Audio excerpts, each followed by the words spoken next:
más pequeño es el más necesario en el reino de los cielos. Debemos hacernos pequeños para encontrar la complacencia de Dios, y el ejemplo más claro es Jesús, que siendo Dios bajó del cielo para hacerse pequeño como nosotros. Tenemos que decir que mucho pasa por creer, ya que Jesús no está en nuestros días caminando como cuando iba y venía de una ciudad a otra llevando el Evangelio. También mucho de lo que creemos es porque podemos corroborar o podemos demostrar. Aunque en general el conocimiento es de fácil comprobación, solemos adentrarnos a demostrar lo intrincado. Buscamos el motivo por el que sucede uno u otro hecho o fenómeno. Una pelota gira porque es redonda. No sucedería si fuera cuadrada. Tampoco giraría aún tenga algunas aristas. Para que gire es necesario tenerla totalmente sin aristas. De otro modo, no tendría la libertad como la tiene la esfera. En nosotros los hombres podemos albergar un sinnúmero de conocimiento, como que el saludo es indispensable para que la persona que nos reciba nos ponga la atención adecuada, o que luego de levantarnos al despertar por la mañana nos aseemos, arreglemos y usemos la ropa adecuada para salir de casa, sea para estudiar o para trabajar, o hacer la labor que deseamos realizar. Que no interrumpamos a los mayores cuando hablan, y seamos los que saludemos cuando entremos o salgamos. Que en nuestro sistema solar los planetas giran en torno al Sol, y hay muchos sistemas como el nuestro en el universo. Cosas esenciales que podemos entender, sin embargo, de ser necesario comprobarlo en el caso del saludo es fácil, y de asearnos también. Lo comprobamos cuando en alguna ocasión no nos prestaron la atención debida al no realizarlo o cuando estuvimos desarreglados. En el caso de la esfera, quizás para comprobar quisimos rodar algo cuadrado, o cuando arrugamos un papel y lo hacemos para tener una esfera, esta gira sin igualársele a la esfera porque aún tiene aristas o imperfecciones. Pero quizás con los planetas nos cueste más entender. Si nos muestran fotos que se les tomaron con telescopios potentes al Sol y a los planetas, intentamos ver la Luna en una noche de luna llena, pues así se nos puso fácil aceptar dichos conocimientos. Lo difícil con la Biblia o con las enseñanzas que allí se imparten son porque nos hablan de una comprensión más allá de lo sensorial. Requiere de fe y eso nos cuesta aceptar. Y si deseamos tener algo certero que sea visible en nosotros y lo obtengamos, eso mismo no es perceptible para los que tenemos cerca. Con nuestra lógica no alcanza para que puedan comprender. Las experiencias son propias y otros quizás tengan una comprensión diferente sin rechazar las nuestras. Es algo fuera de lo convencional, material o sensorial.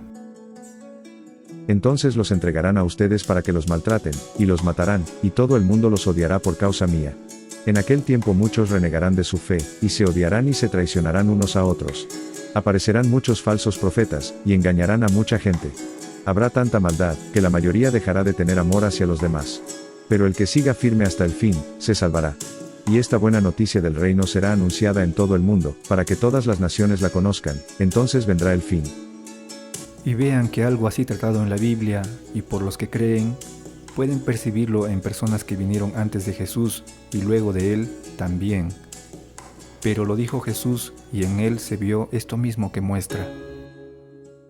¿Y quiénes están dispuestos a pasar algo así, si contraviene la lógica de un Dios de amor? Buscamos explicaciones simples a interrogantes que tardaron muchos siglos en concebirse. Ahora es claro notar que aquello del sistema solar, el Sol y los planetas, se logró concebir luego que muchos investigadores invirtieran su vida entera en investigar, y para demostrarlo fue necesario de los adelantos tecnológicos que vinieron mucho tiempo después y hoy es considerado un conocimiento simple y básico. Lo que se indica en la Biblia cae en un conocimiento imposible de demostrar, porque es un conocimiento revelado por alguien mayor o más grande que el hombre. Por ende, el hombre no puede contenerlo completamente. Sin embargo, siendo hombres, tenemos los recursos o algo que nos ha sido dado para que sea entendido. Entonces la mujer, temblando de miedo y sabiendo lo que le había pasado, fue y se arrodilló delante de él, y le contó toda la verdad. Jesús le dijo, hija, por tu fe has sido sanada. Vete tranquila y curada ya de tu enfermedad. ¿Acaso no eran 10 los que quedaron limpios de su enfermedad? ¿Dónde están los otros 9? ¿Únicamente este extranjero ha vuelto para alabar a Dios? Y le dijo al hombre, levántate y vete, por tu fe has sido sanado. El hombre tiene 3 pilares, su cuerpo, su mente y su espíritu, en semejanza a su Creador, que tiene al Padre, al Hijo y al Espíritu. Y para que lo entendamos, cada hombre posee los 3, y no solo uno o solo 2. Nos componemos de los 3 pilares. Por alguna razón adolecemos de desarrollarnos en alguno de estos pilares o en alguna de estas dimensiones, sea en lo corporal, mental o espiritual. Pese a todo, no dejamos de ser uno y los 3 a la vez. Nos componemos de los 3 y los 3 no dejan de actuar como uno. Desde que el pecado entró en el hombre, afecta a un pilar o más. Aún actúe en uno solo, esto se evidenciará en el actuar. O solo imaginar que se mencione algo así: ando bien, solo que mi espíritu anda ensombrecido. O decir, no tengo un miembro de mi cuerpo, pero mi espíritu nunca se ha visto abatido. La Biblia menciona que el pecado tuvo repercusión en toda la creación, en la tierra, e incluso lo vemos en Dios, que actuó enérgicamente con la potestad de sobrellevar el peso consigo. Nuestras facultades no pueden traerse abajo con razonamientos humanos, y si nos es necesario siglos y siglos para que se alcance el entendimiento para la salvación de los hombres, Dios lo hará así. Somos seres que podemos entender al Creador porque la facultad se nos puso desde que nos diseñó y creó en el principio. No hay vida en el cuerpo y en la mente, sino en el espíritu. Pero nuestros recursos limitados son llevados al esplendor al comprender que aún siendo distintas, totalmente libres, hay un único sentido común, un solo espíritu que abarca al hombre, el Espíritu Santo, porque en él está la vida. Entonces, ¿qué es la fe? Vendría bien hacernos este interrogante porque lo convencional apunta a decirnos que es lo que nos da la certeza de lo que vendrá, una facultad de encontrar lo que se espera. Pero, ¿qué esperamos o cómo direccionar nuestra certeza? Pues bien, en los textos de arriba, Jesús les menciona que Él no fue lo que lo sanó, fue su fe. Y bien, aunque el milagro es de Jesús, es como si nos dijera que para que el milagro llegue, nos es necesario tener fe. Una fe como de un grano de mostaza, que es la única semilla que no puede ser híbrida o que no se mezcla con alguna otra. Es una semilla pequeña que da un arbusto generoso y que llega a ser la más grande entre las hortalizas. Al convertirse en arbusto, vienen las aves y anidan sobre ella. Se podría decir que la fe es la semilla pequeña, se sabe la más pequeña entre las semillas de las hortalizas. Entonces, la semilla pequeña, para que llegue a ser el arbusto más grande de entre las hortalizas, es necesario evidenciar el proceso para lo que se ha de llegar en convertir, y es la conclusión de su desarrollo. Para Dios, un hombre limitado, un hombre menoscabado, abatido y sin mayores aspiraciones, es el terreno para echar la semilla de mostaza. Aquel hombre infiere que no tiene sentido nada, porque simplemente ahora es nada y no ocurrirá nada, por lo que decide escuchar el mensaje de la Biblia. ¿En qué se puede convertir una persona así? Y si ya no puede ser algo peor, entonces aquel decide creer, escucha la palabra y cree en el sacrificio del Hijo único del Padre y entiende que vino para que nadie se pierda. A partir de allí existe una brecha insalvable entre lo que era y en lo que llegará a ser. Esa brecha es la fe. Imaginaba con certeza no ser nada, y a partir de allí se convirtió en lo que Dios deseaba, en un hijo. Llegó a ser algo valioso. El Padre lo adoptó y restableció sus designios en aquel hombre. No fue Dios, indica Jesús, fue la brecha que había entre lo que era y lo que había de ser, la fe grande que habitaba dentro de él. Solo el Espíritu, que se mueve en todas direcciones, hace salirnos de aquel estado. Se mueve y encuentra la dirección correcta para esperar en lo que hemos de convertirnos. Ese espacio o proceso entre la situación inicial y en lo que ha de convertirnos es lo que podemos llamar la fe que hace actuar Dios en nosotros. Entre los que nacen de mujer no se ha levantado otro mayor que Juan el Bautista, pero el más pequeño en el reino de los cielos, mayor es que él. Jesús, el Hijo de Dios, vino, nos alimentó, nos sanó y restauró. El Bautista rebajó las montañas y rellenó los pronunciados desniveles para que acogiéramos al Hijo del Hombre. Ambos son lo más grande y majestuoso puesto sobre la tierra, pero ambos no tienen la fe del más pequeño. No hay brecha más grande de evidenciar que en los desposeídos, los ciegos, los sordos, los mudos, los paralíticos, las viudas, los pobres, los pecadores, los huérfanos. Por todos ellos vino Jesús y no hay ninguno de estos pequeños que se vaya a perder. Cuando pareciera que nuestra corta existencia no es suficiente para completar con el propósito que se nos dio, nos es necesario pensar que el Espíritu puede con eso. Un espíritu y una fe inquebrantable hace que nuestra misión se complete. La fe nos trae al Espíritu con nosotros, para lidiar con las barreras de este mundo y con las que están por llegar. Y sabemos que la barrera más grande es la muerte que se interpuso por el pecado. Todos los hombres desde el principio y hasta el fin lidian con esto mismo. Y si vemos la historicidad de la Biblia, podemos ver que se consigue librar satisfactoriamente todos los obstáculos. Si tan solo lográsemos comprender que el Espíritu Santo es un regalo de Dios dado a nosotros, estamos dados a ejercer nuestro llamado y su poder se nos infundirá. Mientras más pequeño se es, más valor tienes para Dios. Les aseguro que esta viuda pobre ha echado más que todos los demás. Porque todos los otros echaron como ofrenda lo que le sobraba, mientras que ella, dentro de su necesidad, ha echado todo lo que tenía para vivir. ¿Acaso no pueden ver la fe de aquella viuda? Echó lo único que tenía y con eso llegó a ser nada entre los hombres. Sin embargo, se convirtió en todo para Dios. Echa todo lo que tengas en tus hombros, deja que Dios lleve tus cargas. Direcciona tu vida para que sean las fuerzas de Dios que actúen. Mientras menos se tenga en la tierra, se está ganando un gran tesoro en el cielo, porque la brecha será más grande cada día y cuanto más grande sea, te verás en la necesidad de creer más en Dios. Si lo tienes todo, cada día te verás más y más en la necesidad de prescindir de Dios. Pero recurre a Dios cada día y te verás en la necesidad de prescindir más y más de las riquezas y de los bienes materiales. Dios va en busca de lo que es considerado perdido y despliega mucho más poder para traerlos consigo. Lo deja todo para ir en su búsqueda. Es preferible amarrarse una piedra de molino y arrojarse al mar que hacer caer a uno de estos pequeñitos. Para Dios, uno de sus pequeños es más valioso que los que son importantes, y claramente lo muestra en las buenas nuevas del Evangelio. El estándar para estar con Dios es elevado, tan elevado que nadie lo ha alcanzado. El hombre tiene una misión, está representado en el fruto del árbol de la vida que debía alcanzar. Esto se conseguiría alejándonos del fruto del conocimiento del bien y del mal. Dos grandes frutos, uno lleva a la salvación y a la vida, el otro fruto a perdernos y por consiguiente a la muerte.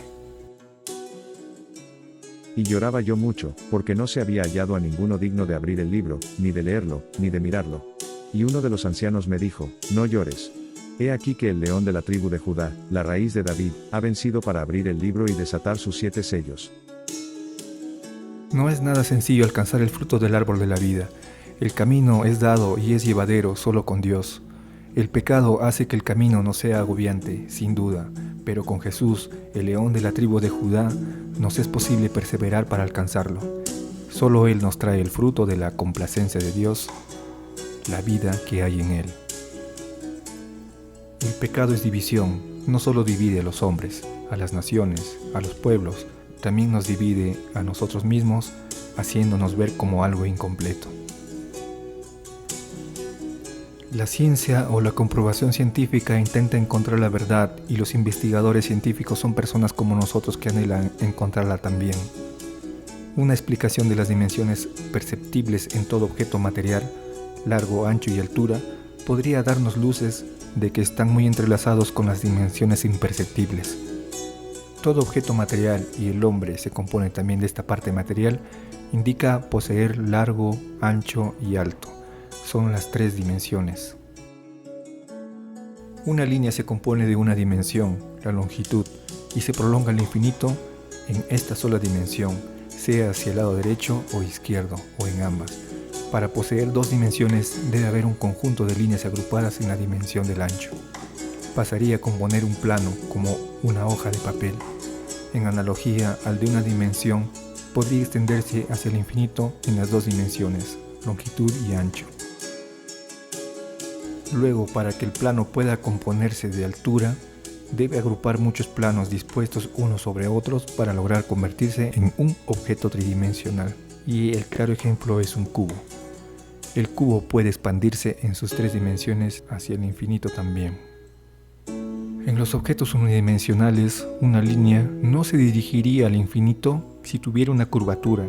Al tener al menos algo de curvatura, se dispondría a conformar un círculo, que es algo mejor perceptible humanamente que el infinito del que podría llegar a ser. Del mismo modo, un plano, al tener una curvatura, finalmente no se dirigiría al infinito en ambas dimensiones, sino que pasaría a conformar una esfera, mejor perceptible como humanos que el infinito, que suele ser más abstracto pero existente. ¿Y cómo hacer para que los cubos conformen la 4ª dimensión si el humano corporalmente es tridimensional? ¿Cómo entender algo de lo que no se compone, percibir algo corporalmente que no está consigo? Es como comprender un universo ajeno a nuestro universo corporal de 3 dimensiones. Y creo que el hombre expresa a Dios cuando conoce que hay sabiduría en que no solo tenemos la dimensión corporal, que a través de la mente podemos llegar a entender que podemos dirigirnos a una dimensión superior al entender que nos es necesario apuntar a curvarse para hacernos algo como el círculo en 2 dimensiones y a la esfera en 3 dimensiones. No nos sería claro extendernos en línea recta, sino adquirir una curvatura para hallarnos de un modo que Dios pudiera saber exactamente de nosotros. Al ser seres tridimensionales, extendernos en una curvatura que permita englobar una realidad que la contenemos dentro nuestro. ¿Pero qué vendría a ser la curvatura que se menciona? Esa curvatura es el Espíritu Santo que nos mueve a no pensar en extendernos demasiado, sino que pensemos en abarcar algo concreto y definido. Extenderse nos haría llegar a convertirnos en Dios, porque Dios es inconmensurable, infinito, el inicio y el fin, no creado sino creador, y verán que algo creado no puede llegar a contener al creador. Es parte de la lógica bíblica o la fe que encierra la Biblia. Lo que el hombre puede tener es un espíritu similar al de Dios, el de curvarse por amor de albergarlo. Lo que el hombre puede tener es un espíritu similar al de Dios, el de curvarse por amor al prójimo, de albergarlo, de hacernos similares en todo, como Jesús que vino y se hizo hombre en cuerpo y en alma. En suma, el arrepentimiento es lo que nos hace doblarnos, nos hace someternos, nos hace poder hallar misericordia de aquel que compone infinitas dimensiones, principio y fin de todo lo que hay, visible e invisible, que, como el Espíritu no es solo del Padre, sino también del Hijo, es el cambio o la conversión a una dimensión que se nos da para tener complacencia de nuestro Creador y estar junto a Él en su reino del que tanto nos habló su Hijo. No podemos contener a Dios, pero gozamos de la complacencia al seguir el camino que nos mostró Jesús, su Hijo único. Oración. Dios, nos acercamos por la necesidad que tenemos de encontrarnos cerca de ti. Si estuviéramos sin ti, nos sería agobiante la vida. Pero tú nos das el agua que calma nuestra sed. Nos es largo el camino y por eso te pedimos que no nos falte nunca tu alimento y así desenvolvernos como hermanos. Queremos también que encuentren el alimento quienes se sienten agobiados y apesadumbrados. Otórganos tu gracia para que vivamos en tu complacencia. Todo esto te lo pedimos en el nombre de tu Hijo, nuestro Señor Jesús. Amén.